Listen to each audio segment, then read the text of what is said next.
అదే RTV app వార్తల్ని క్షణాల్లో చదివే అవకాశం ఉంటుంది. ఒక న్యూస్ పేపర్, ఒక టెలివిజన్ ఛానల్ మీ చేతుల్లో ఎప్పుడూ ఉంటాయి. రాష్ట్రంలో కూటమి ప్రభుత్వం ఏర్పడిన తర్వాత మొత్తం మీద అయితే రాష్ట్రం అభివృద్ధి చెందబోతుంది అని చెప్పేసి పెద్ద ఎత్తున హర్షం వ్యక్తం చేస్తున్నటువంటి పరిస్థితి. మరి అయితే గడిచిన 5 సంవత్సరాల కాలంలో కేంద్ర ప్రభుత్వం కానీ ఎంత మేరకు సపోర్ట్ చేసింది, మరి రానున్న కాలంలో ఎలా ఉండబోతుంది? అందులో ముఖ్యంగా ఈ మధ్య కాలంలో ఇద్దరు తెలుగు రాష్ట్రాల ముఖ్యమంత్రులు కూడా సమావేశమైనటువంటి పరిస్థితి. మరి ఇటువంటి పరిస్థితుల్లో అసలు సిపిఐ స్టాండ్ ఏంటి, మరి ఏం చెప్తారు, వారు ఏ రకంగా ముందుకు వెళ్ళబోతున్నారు అనే అంశంపై మనతో మాట్లాడడానికి సిపిఐ జాతీయ కార్యదర్శి నారాయణ మనతో ఏం చెప్తారు? సార్ ఏంటి సార్ ఇప్పుడున్న పరిస్థితులు, రాష్ట్రంలో ఉన్న పరిస్థితులపై సిపిఐ ఏం చెప్తారు? రాష్ట్రంలో కొత్తగా ముఖ్యమంత్రి అయ్యాడు తెలుగుదేశం. గతంలో ఒక విధంగా చెప్పాలంటే జగన్మోహన్ రెడ్డి ఈయన గెలిపించాడు. ఆయన సకల అరాజకాలు చేయడం వల్ల ఆ రిజల్ట్స్ అయితే వచ్చిన తర్వాత ఆయన చెప్పింది ఏంటంటే నాకు అమరావతి ప్రత్యేక హోదా, దీనిపైన నేను రాజకీయ చెప్పాడు. అదే పట్టుకుంటాను అనుకుంటాను. ఇప్పుడు ఆయన వచ్చిన తర్వాత ఇనిషియేట్ చేశాడు. తెలంగాణ రాష్ట్ర ముఖ్యమంత్రి, ఆంధ్ర రాష్ట్ర ముఖ్యమంత్రి కలిసి మంచిది. అప్పుడు సెంటిమెంట్ల మధ్య గొడవ వచ్చింది. బాగోళ్ళకి విడిపోయింది తప్ప తెలుగు ప్రజానికి ఉండాల్సిన పని లేదు. ఆ ప్రకారం కలిసి తెలుసుకోవడం మంచిది. అందులో ఏదైనా పట్టుబడి ఉంటే కూడా తెలుగు ప్రజలకే అనుభవిస్తారు తప్ప బయట పోవు కదా. కాబట్టి అలాంటి ప్రయత్నం చేయడం మంచిది, శుభసూచకం. దాన్ని కొనసాగించమని కోరుతున్నాం.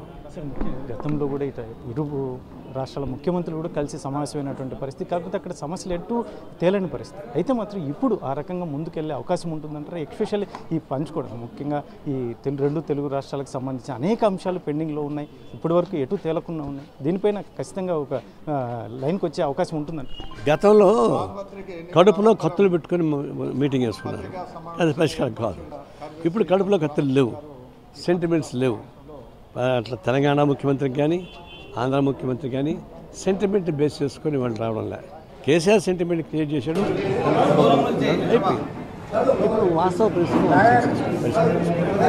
గతంలో రాజకీయ పరమైనటువంటి మార్పు వచ్చాయి కాబట్టి గత చేద్దాం మన అవసరం లేదు.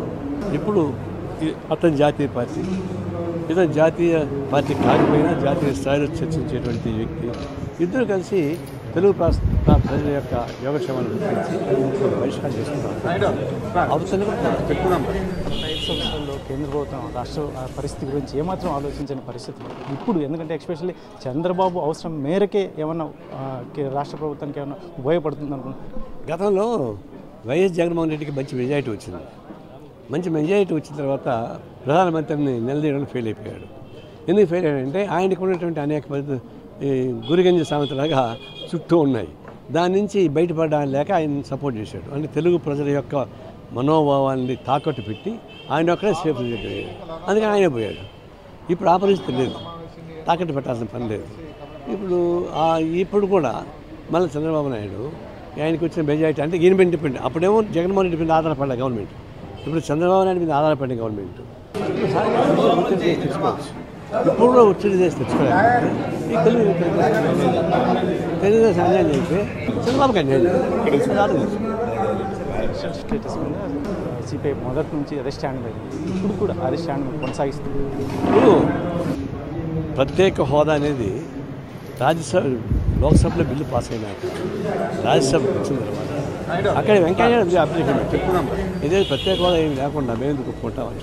అంటే అప్పుడు లోక్సభ పాస్ అయిపోయింది, లోక్సభ రద్దు అయిపోయింది. దాన్ని మళ్ళీ పెట్టడానికి వీలు లేదు. ఇప్పుడు ఈయన పేచీ పెట్టాడు, ఈ పెండింగ్ ఉండడానికి వీలు లేదు. అందువల్ల ఏమైందంటే కాంప్రమైజింగ్ రాజీ మార్గంగా కపిల్ సిబల్ గారు, ఆయన ప్రతిపక్ష పార్టీగా ఉన్న Congress party, BJP, Congress party కలిసి ఒకటేమంటున్నారంటే ప్రత్యేక హోదా ఇస్తామని చెప్పి మన్మోహన్ సింగ్ ప్రధానమంత్రి హోదాలో ఉపన్యాసం ఇవ్వాలి రాజ్యసభలో. ఆ ఉపన్యాసాన్ని ప్రమాణకంగా తీసుకొని మేము అంగీకరిస్తామని చెప్పేసి వెంకయ్య ఒప్పుకున్నాడు. ఆ ప్రకారం మన్మోహన్ సింగ్ ఉపన్యాసం ఇచ్చాడు.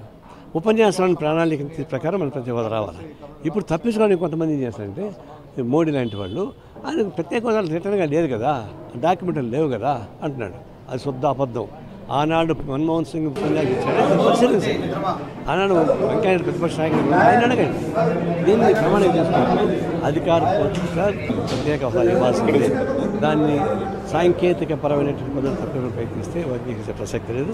ఆ విషయం చంద్రబాబు నాయుడు గుర్తుపెట్టుకోవాలి. ఫైనల్ ఇప్పుడున్న పరిస్థితుల్లో ప్రత్యేక హోదాని చంద్రబాబు నాయుడు పక్కన పెడితే మీ స్టాండ్ ఎలా? ఎందుకని ఊహించుకోవాలి పక్కన పెడతారని ఆయన అదే స్వాగతం పైకి వస్తున్నాడు పక్కన పెడతాడు. ఆయన పక్కన పెడితే ప్రజలు ఆయన పక్కన పెడతారు కదా, కాబట్టి పక్కన పెడతారు నేను అనుకో. ఇది సిపిఐ జాతీయ కార్యదర్శి నారాయణ చెప్తున్నటువంటి మొత్తం మీద అయితే మాత్రం ఈ రాష్ట్రంలో చంద్రబాబు నాయుడు కీలకంగా మారినటువంటి నేపథ్యంలో కేంద్ర ప్రభుత్వంలో ఖచ్చితంగా ప్రత్యేక హోదా అంశం మీదనే ఖచ్చితంగా తీసుకొచ్చే విధంగా ముందుకెళ్ళాలని, లేకపోతే మాత్రం ఖచ్చితంగా ఎందుకంటే ప్రజలు కూడా పక్కన పెట్టే అవకాశం ఉంటుంది. ఇటువంటి పరిస్థితుల్లో ఈ రెండు రాష్ట్రాల ముఖ్యమంత్రులు కూడా కలిసినటువంటి నేపథ్యంలో మంచి వాతావరణంలో ఏదైనా తెలుగు ప్రజలకు ఆమోదయోగ్యమైనటువంటి పరిస్థితుల్లోనే అన్ని పరిష్కారం అవుతాయని చెప్పేసి ఖచ్చితంగా, ఎందుకంటే ఇది గతంలో ముఖ్యమంత్రులు ఆ రకంగా వ్యవహారం చేయలేదు కాబట్టి ఇప్పుడు మాత్రం ఖచ్చితంగా ఆ రకంగా ముందుకెళ్తే తెలుగు ప్రజలు కూడా పెద్ద ఎత్తున హర్షం వ్యక్తం చేస్తారని చెప్పేసి సిపిఐ జాతీయ కార్యదర్శి నారాయణ చెప్తున్నటువంటి పరిస్థితి. కెమెరా పర్సన్ సుధాకర్, చల్లాకే నాయుడు.